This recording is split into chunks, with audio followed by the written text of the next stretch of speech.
Pada kesempatan kali ini kita akan membahas tentang soal-soal Olimpiade akuntansi. Jika kalian suka dengan konten seperti ini, jangan lupa like video ini dan share ke teman-teman kalian ya. Langsung saja kita bahas soal pertama.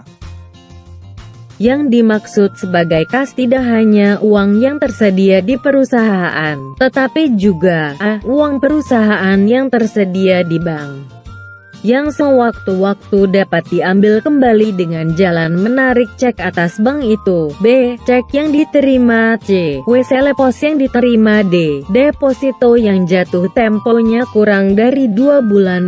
Benar semua. Oke, terima kasih Google Translate. Pada soal ini kita perlu menganalisis satu persatu apakah setiap item itu termasuk kas atau bukan. Kita mulai dari pilihan yang A, uang perusahaan yang tersedia di bank. Untuk pilihan ini sudah jelas kalau termasuk dalam kategori kas, karena sewaktu-waktu dapat diambil kembali. Dan untuk pilihan B, cek yang diterima, itu juga merupakan kategori kas. Dan pilihan C, wesel pos yang diterima, itu juga termasuk dalam golongan kas. Dan untuk pilihan D, deposito, jika deposito jangka waktunya kurang dari 3 bulan, maka dapat digolongkan sebagai kas.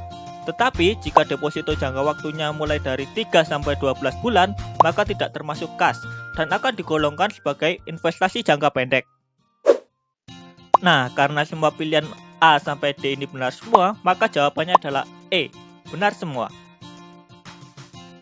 Oke, kita lanjut ke soal berikutnya. Lina menerima penghasilan royalti sebesar 30 juta rupiah, maka atas penghasilan royalti tersebut dipotong PPh 23 sebesar A 3 juta rupiah, B 6 juta rupiah, C 1 juta rupiah, D 4.500.000 rupiah, 5 juta rupiah. Oke, terima kasih Google Translate. Dalam PPh pasal 23 terdapat 2 tarif, yaitu tarif 15% dan tarif 2%. Untuk tarif 15% dikenakan pada royalti, dividen yang dibayarkan kepada badan, bunga termasuk premium diskonto dan imbalan karena jaminan pengembalian utang, dan hadiah atau penghargaan selain yang dipotong PPh pasal 21.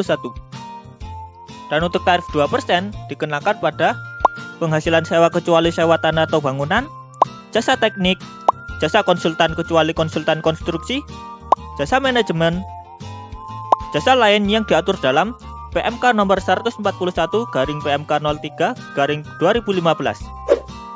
Berdasarkan peraturan perpajakan, berarti Lina dikenakan PPh pasal 23 sebesar 15%. Maka perhitungan untuk pajaknya adalah sebagai berikut. PPh pasal 23 sama dengan 30 juta dikali 15% sama dengan 4.500.000 rupiah. Jawabannya adalah D. Oke, kita lanjut ke soal berikutnya. The price of a machine is 60 million rupees with residual value 5 million rupees and has economic life for 5 years. How much the depreciation expense for each year if using straight line method? A. 13 million rupees. B. 12 million rupees. C. 11 million rupees. D. 1,200,000 rupees. E. 1,100,000 rupees. Oke, untuk menjawab soal berbahasa Inggris kita harus mengartikannya dulu ya. Arti dari soal nomor 3 ini adalah harga sebuah mesin 60 juta rupiah dengan nilai sisa 5 juta rupiah dan mempunyai umur ekonomis 5 tahun. Berapa biaya penyusutan tiap tahunnya jika menggunakan metode garis lurus? A. 13 juta rupiah. B. 12 juta rupiah. C. 11 juta rupiah. D. 1.200.000 rupiah. He. 1.100.000 rupiah. Oke, terima kasih Google Translate. Untuk menjawab soal penyusutan aset tetap, perhitungannya adalah sebagai berikut ini. Beban depresiasi sama dengan 60 juta dikurangi 5 juta per 5 juta sama dengan 11 juta. Maka jawabannya adalah yang C. Oke, kita lanjut ke soal berikutnya. HMA Company has data of December 31st, 2017 as follows. Revenue 135 million, salary expense 48 million, cost of equipment 25 million, operating expense 12 million, rent expense 50 million, other expense 5 million. Form the data above. HMA company and condition. A. Loss 5 million B, profit 20 million C, profit 25 million D, loss 10 million E, profit 50 million. Perusahaan HMA memiliki data tanggal 31 Desember tahun 2017 sebagai berikut. Pendapatan 135 juta rupiah, beban gaji 48 juta rupiah, biaya perlengkapan 25 juta rupiah, biaya operasional 12 juta rupiah, biaya sewa 50 juta rupiah, biaya lainnya 5 juta rupiah. Dari data di atas, perusahaan HMA dalam kondisi A, kerugian 5 juta rupiah, B, keuntungan 20 juta rupiah, C, keuntungan 25 juta rupiah, D, kerugian 10 juta rupiah, keuntungan 50 juta rupiah. Terima kasih Google Translate. Untuk mengerjakan soal ini, kita harus memasukkan dulu seluruh komponen-komponennya. Yang pertama adalah revenue sebesar 135 juta. Kemudian kita masukkan salary expense 48 juta, cost of equipment 25 juta, operating expense 12 juta, rent expense 50 juta, other expense 5 juta. Dan selanjutnya kita total dulu semua biayanya menjadi total expense, kita total jadinya adalah sebesar 140 juta. Kemudian revenue sebesar 135 juta kita kurangkan terhadap total expense sebesar 140 juta. Maka akan menghasilkan net loss atau rugi bersih sebesar 5 juta. Maka jawabannya adalah yang A. Oke, sekarang saya akan mengklarifikasi soal nomor 4. Mungkin beberapa dari kalian bertanya-tanya, kenapa cost of equipment itu saya artikan sebagai biaya perlengkapan? Kan seharusnya diartikannya sebagai biaya peralatan atau harga peralatan, begitu kan ya? Alasan saya mengartikan cost of equipment sebagai biaya perlengkapan adalah karena semua soal yang berbahasa Inggris tadi langsung saya artikan di Google Translate tanpa mengubah apapun. Contohnya seperti ini. Ini soal nomor 4. Di sini ada cost of equipment. Artinya, jika di Google Translate akan langsung diartikan sebagai biaya perlengkapan, bukan biaya peralatan. Nah, kenapa saya mengambilnya secara langsung dari Google Translate tanpa mengubahnya? Karena soal olimpiade itu terkadang berbeda dengan soal sekolah. Berdasarkan pengalaman saya saat mengikuti olimpiade, banyak soal-soal berbahasa Inggris itu yang diartikan secara langsung ke Google Translate tanpa mengubahnya menjadi bahasa yang benar di bahasa Indonesia. Jadi kalian saat mengerjakan harus mengerti soal mana yang diartikan sendiri dan yang menggunakan Google Translate agar dapat menjawab dengan benar. Tetapi jika untuk menjawab soal di sekolah, sebaiknya kalian mengartikan soal sendiri. Jangan langsung mengambil dari Google Translate tanpa mengubahnya. Karena soal sekolah itu berbeda dengan soal olimpiade ya guys. Kita lanjut ke soal berikutnya. In the income statement, if the revenues are less than the expenses, the company experienced A, profit, B, loss, C, total asset are less than the total liabilities, D, total sales are more than the cost to make that sales, E, total cost to make that sales are less than the sales. Oke, arti dari soal ini adalah sebagai berikut. Dalam laporan laba rugi, jika pendapatan kurang dari biaya, perusahaan mengalami A, keuntungan, B, kerugian, C, total aset kurang dari total kewajiban, D, total penjualan lebih dari biaya untuk melakukan penjualan itu, W, total biaya untuk membuat penjualan itu lebih kecil daripada penjualan. Oke, terima kasih Google Translate. Dalam soal ini sebenarnya sudah jelas jawabannya. Jika pendapatan kurang dari biaya, maka jawabannya adalah kerugian. Maka jawabannya adalah yang B, loss. Oke, kita lanjut ke soal berikutnya.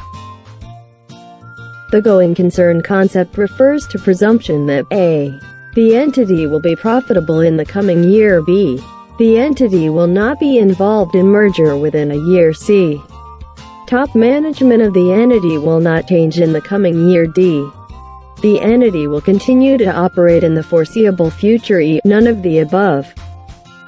Oke, arti dari soal yang tadi adalah sebagai berikut ini.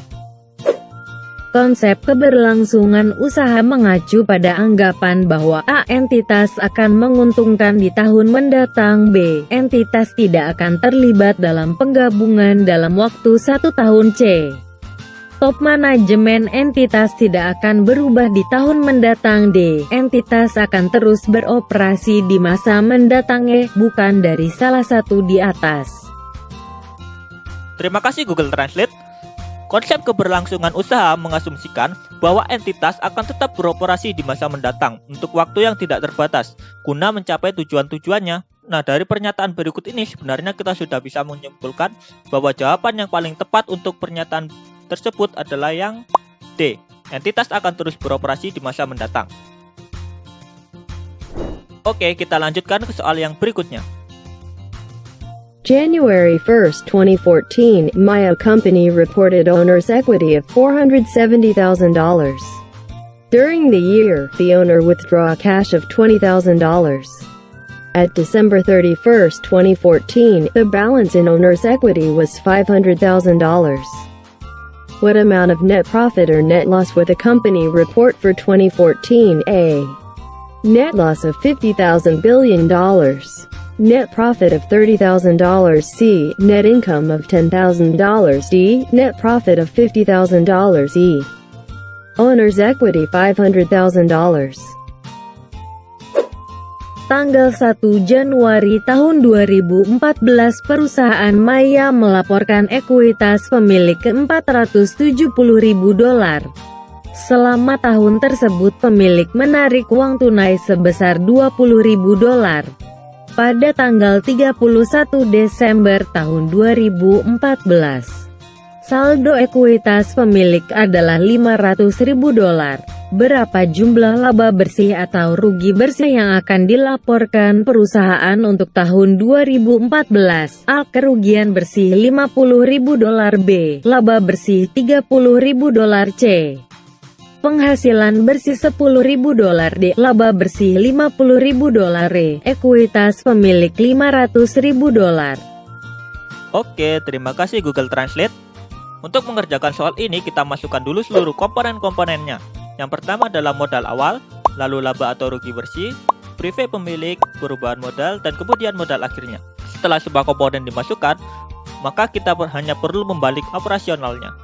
Yang awalnya modal awal ditambah perubahan modal sama dengan modal akhir, kita balik menjadi modal akhir dikurangi modal awal sama dengan perubahan modal, yang artinya $500 dikurangi $470, maka sama dengan $30.000.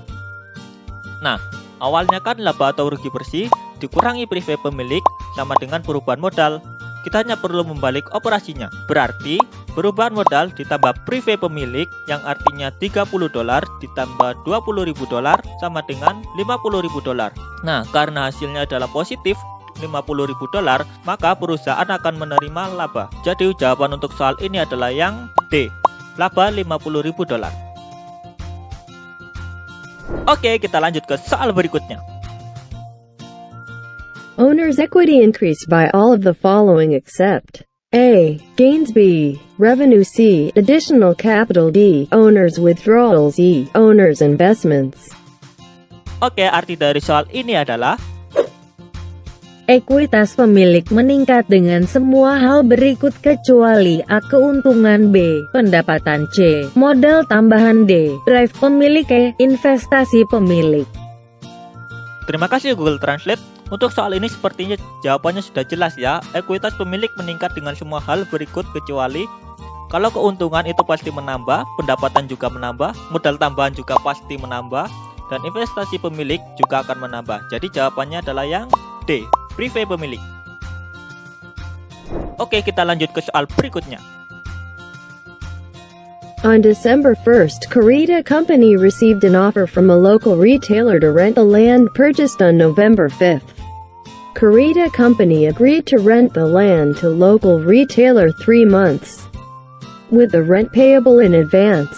Kurita Company received $300 for 3 months rent beginning December 1st. Journal entry for the above transaction is A. December 1st. Cash debit unearned rent credit $300 billion. December 1st, cash debit rent revenue credit $300. C. November 5th, cash debit unearned rent credit $300. D. December 1st, cash debit rent revenue credit $100. E.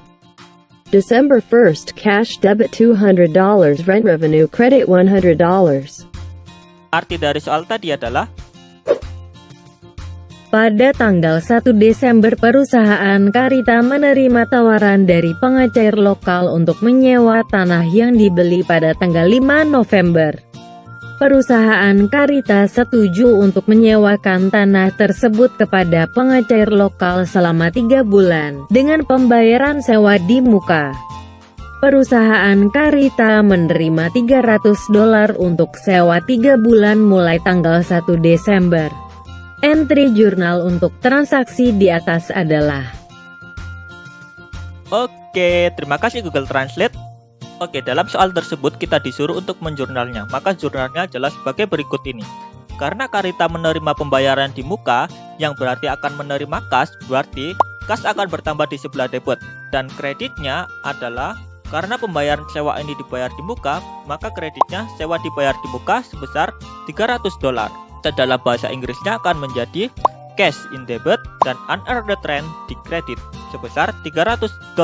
Maka jawabannya adalah yang A. Oke, kita lanjut ke soal berikutnya. The advertising expense account on December 31st, 2009, $10,500. The real advertising expense for this year totaled $7,000. The adjusting entries are A. Advertising expense debit $3,500 billion. Prepaid expense credit $3,500. C. Advertising expense debit prepaid expense credit $7,000. D. Prepaid advertising debit advertising expense credit $3,500. E. None. The answer above is true. Arti dari soal ini adalah akun beban iklan pada tanggal 31 Desember tahun 2009 $10.500. Beban iklan yang sebenarnya untuk tahun ini mencapai $7.000. Entry penyesuaian adalah Oke, terima kasih Google Translate. Untuk soal ini kita ketahui bahwa pada tanggal 31 Desember terdapat akun beban iklan, yang berarti karena di sini dicatat sebagai beban iklan, maka pada awal saat pembayaran iklan tersebut dicatat sebagai beban. Dan karena awalnya dicatat sebagai beban, maka pencatatannya saat pembayaran adalah sebagai berikut. Beban iklan di debit dan kas di kredit sebesar $10.500. Karena awalnya dicatat sebagai beban, maka saat penyesuaian akan dicatat jumlah yang tersisa. Perhitungannya adalah 10.500 dikurangi 7.000 sama dengan 3.500. Nah, jumlah 3.500 ini akan menjadi jumlah pada saat kita menjurnal penyesuaian. Saat penyesuaian, maka jurnalnya adalah karena pada saat awal pembayaran kita menjurnal beban iklannya di debit, maka pada saat penyesuaian kita akan membaliknya, yang awalnya di debit, maka akan kita balik jurnalnya beban iklan di kredit. Dan untuk yang di debit adalah iklan dibayar di muka. Jadi jurnalnya adalah sebagai berikut. Prepaid advertising debit dan advertising expense kredit sebesar $3.500. Berarti jawabannya adalah yang D. Oke, terima kasih. Itulah pembahasan soal-soal Olimpiade. Untuk materi lebih lengkapnya tentu saja dapat kalian lihat di sevenaccounting.net. 好きだから好きだからただそれだけが私を強くするよ伝えなきゃ言わなきゃ弱虫で育児なし